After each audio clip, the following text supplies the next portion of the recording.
ఇది మనం ఒకసారి చూస్తే ఇక్కడ పవిత్ర మట్టి తీర్థ జలంతో అన్ని దేశంలోని ప్రముఖ పుణ్యక్షేత్రాల నుంచి తీసుకొచ్చి ఈ ప్రాంతంలో ఉంచారు. పెద్ద సంకల్పం ఇక్కడి నుంచే ప్రారంభమైంది.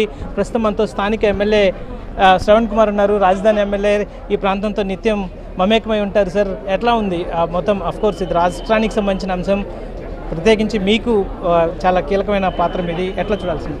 ఇది రాష్ట్రానికి సంబంధించిన అంశం అయినప్పటికీ రాష్ట్ర వ్యాప్తంగా ప్రజలు ఆనందంగా ఉండే అంశం. ఎందుకంటే భారతదేశంలో ఒక రాష్ట్రం 13 సంవత్సరాల పాటు రాజధాని స్థిరంగా లేని పరిస్థితి దాపురించడానికి ముఖ్య కారణం జగన్మోహన్ రెడ్డి గారు. ఆయన ఓడిపోయినా కూడా దీని మీద కక్ష ఇంకా మానుకోలేదు. మళ్ళీ కొత్త ప్రపోజల్తో తయారయ్యాడు. ఈ రాష్ట్రాన్ని బట్టిన కర్మలాగా భావించడం తప్ప ప్రజల అభిప్రాయం ఒక రకంగాను, మరి ప్రతిపక్ష నాయకుడి అభిప్రాయం ఇంకో రకంగా ఉండటం అనేది చాలా దురదృష్టకరం. అతని అభిప్రాయాలతో సంబంధం లేదు మాకు. ఖచ్చితంగా ఈ రోజున ఆనందంగా ఉన్నాం. ఆనందమైన వాతావరణం ఇది, ఆనందమైన రోజు.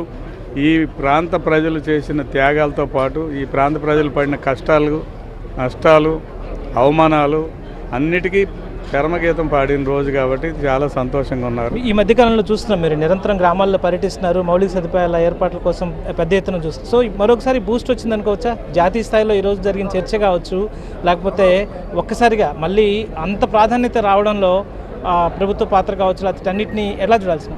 స్థానికంగా బూస్ట్ ఒకటే కాదండి, ఇది భారతదేశంలో పెట్టుబడులు పెట్టడానికి ఆంధ్రప్రదేశ్ సేఫెస్ట్ ప్లేసు అనే ఒక ఆలోచన భారత ప్రభుత్వం ఆంధ్ర రాష్ట్ర ప్రభుత్వానికి ఇచ్చింది.